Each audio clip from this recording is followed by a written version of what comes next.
talk for a minute? Or two? Or three? Or five? Or 10? I'm standing up because for real, I feel like I'm about to start preaching to y'all, but I'm gonna try not to do that. Have you ever had the wind knocked out of you? Like I'm talking, like the wind knocked out of you. Yeah, it doesn't feel good. And that's what life has felt like for me all 2021. So many situations took place that knocked the wind out of me month after month after month. Like I could not catch a break. And I'm sitting here like, okay, God, what's up? He's like, I brought the wind to give you the pause, to push those things out of you that were buried so deep that they would not have come out any other way. When I thought about it that way, I thought about how I wouldn't have addressed this, or I wouldn't have known about this had these events and situations not taken place. And so I started thinking, okay, God, if you want to get them out of me, I want them out too. But what do I do with that? It doesn't feel good when we get the wind knocked out of us. There's pain. There's a pause that takes place. It's forced, right? Like it's a forced pause that happens that makes us just sit for a minute. And it is so uncomfortable. And I'm like, God, what are we doing here? He's like, I'm trying to give you a new wind, a fresh wind every day. Not just for the week, not for the month. Like I want you to come to me every day so that I can pour back into you everything that you feel like you've lost. I'm trying to gut punch you, if you will, so that everything comes out of you that I can pour back in. So if you find yourself in a season right now where you're getting gut punched and the wind is being knocked out of you, whether based on the people in your life, situations that are taking place, I want you to know that you can use this for your benefit right now.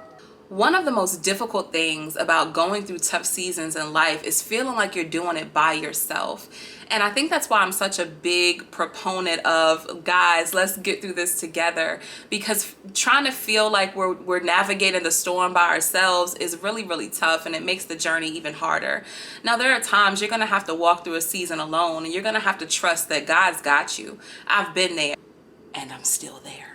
But if I can help you on my journey to let you know, keep pushing, you got this, don't give up, that's what I'm gonna do. So one of my gripes with God lately has been, well, why do I have to do this by myself? Like, why does it seem like every source of comfort or a resource that I find that is helpful to me somehow gets snatched away?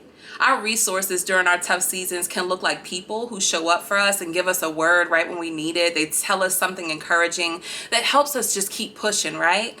Every time I feel like I found that this year, whether that's through family, friends, associates, mentors, whoever, that God would send to give me just what I needed right when I needed it, it was literally a singular blessing. And I couldn't understand that.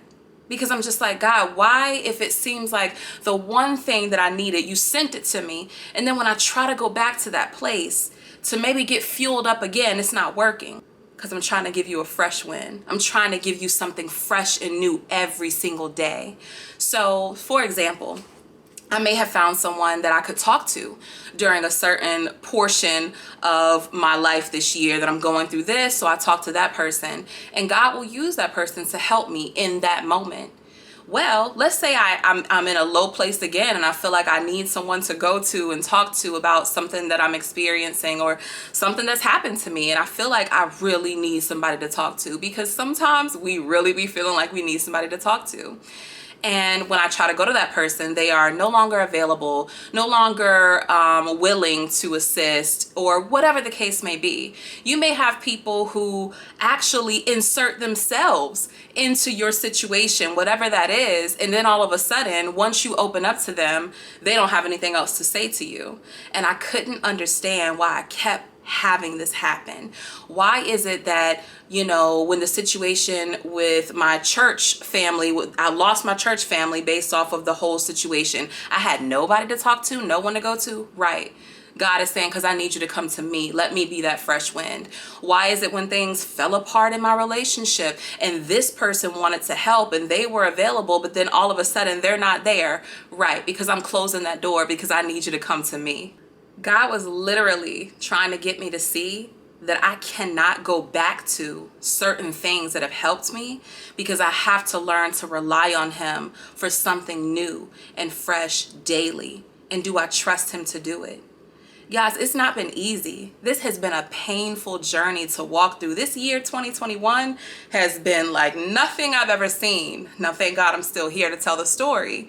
But in so many ways, I feel like I've experienced loss after loss after loss. You know, I'll be able to go to someone and lean on them for a minute, and then all of a sudden they're showing you rejection, or they're not available anymore, or somehow they misconstrue something that you say, they flip things, and things just go crazy, right? Because God is literally blocking the door. He doesn't want you to be able to go to this person, this thing, that thing for resources, because he needs you to be so tied to him that you look for nothing outside of him to meet your needs. So are we so dependent on him that we're willing to go to him first every time? Are we being sensitive enough in our spirits to pause and seek God for what we need? And then however he sends that is fine with us, because we know that it ultimately came from him.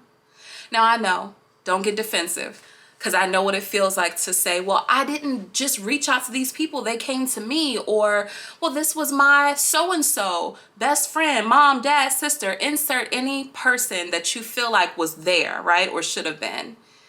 And God is like, I don't care who they are. I need you to trust in me. So I'm going to tell you what he said to me recently. He said, do you want comfort or do you want to be empowered? And at first, I just had to listen to the question and say, well, what do you mean, comfort or empowered? Like, of course I want comfort right now. Like, the things that I'm experiencing, you know, it's hard. So do I want comfort? Absolutely. Like my human nature wants that. My human nature wants to be able to go to someone and allow them to pour into me when I feel low. My human side, although, listen, I've never been in this place where I feel like I just needed people. Like, I'm not that person. But you do get to a place, depending on how many things you go through, that you're like, man, can I have a minute where I just breathe? When I get the wind knocked out of me, that I can just lean on somebody's shoulder and they pat my back and tell me it's gonna be okay. Yeah, we all want that at times. Even if you're like me and you don't feel like you're that person on a regular basis, there will come a time in your life where you feel like you want that or need that. And God asked me, okay, so do you want comfort or do you want empowerment? Because in our flesh, we want to feel better. We want to be able to share how we feel and say this and say that. But okay, once that's all over and done with, what do you really want? I'm like, well, why can't I have both? Why can't I be comforted and then empowered? He's like, because the thing about empowerment is this. When I give you empowerment, you will be comforted, because the Holy Spirit is going to come and give you what you need to come out of your situation. And then he's going to give you the power to move through it.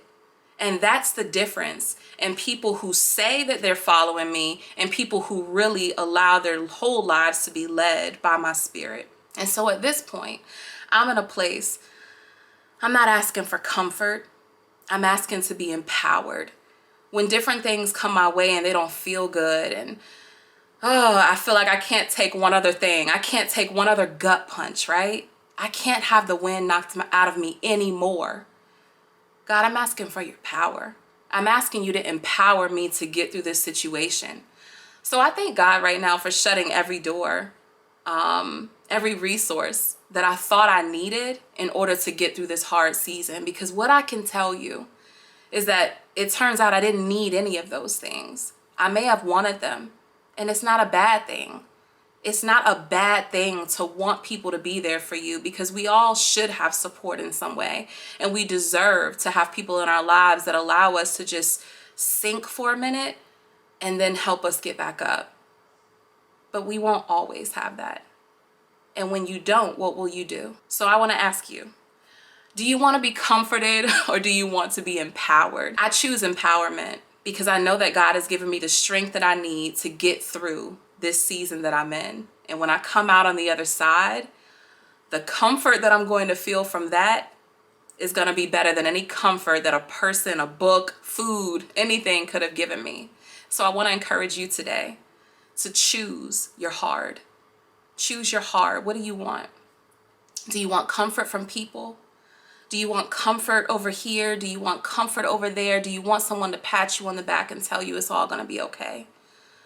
Or do you want God to lift your head and speak life over you and tell you that no matter what it looks like, you will come out of this and you're going to come out better than you went in and you won't even smell like smoke? The thing about comfort is, in a way, and again, don't be defensive because I was there too. In a way, it's about wanting pity. In a way, I'm not saying it's the whole story. It's about wanting to feel seen. It's about wanting someone to validate that the feelings you have are okay. It's about wanting someone to just coax you back, right? Help you feel like what you're experiencing is worth all the pain that you feel. It's comfort, it's pity, you know? And I know we don't think that, but this is what I want to tell you. In those moments where we feel pitiful, where we don't want anything else but to just feel what we're feeling for a minute. And there's a place for that. So I'm not saying it's not. But while we want pity for a minute, God is trying to give us a party. God is trying to give us a party for everything that we're going through. He's trying to prepare a party for you right now on the other side of all of this pain to show you that it was worth it if you trust in him. And when I say on the other side, let's be clear. I'm talking about right here, right now on earth, as we are living right now, living and breathing on this side. I'm not talking about dying and getting our reward in heaven. No, God has something for me and something for you right here. And I want you to hold on to that. I want you to envision this party that he has for you on the other side. Why? Because his word says that he will exceed our expectations. He will go above and beyond. He will give us exceedingly and abundantly more than we could ever ask or think. So if you imagine what he could do for you, he's going to do even more. I choose empowerment. And I hope that through my journey, you will learn that empowerment is really what's going to get you through whatever season you find yourself in. I pray to God your year has been better than mine, but if it hasn't, we're still standing. And I really hope that you keep pushing forward day after day, knowing and understanding that God has so much more for you than you can ever see or imagine right now. I'm pushing and I'm being empowered every single day. And I hope you'll do the same thing.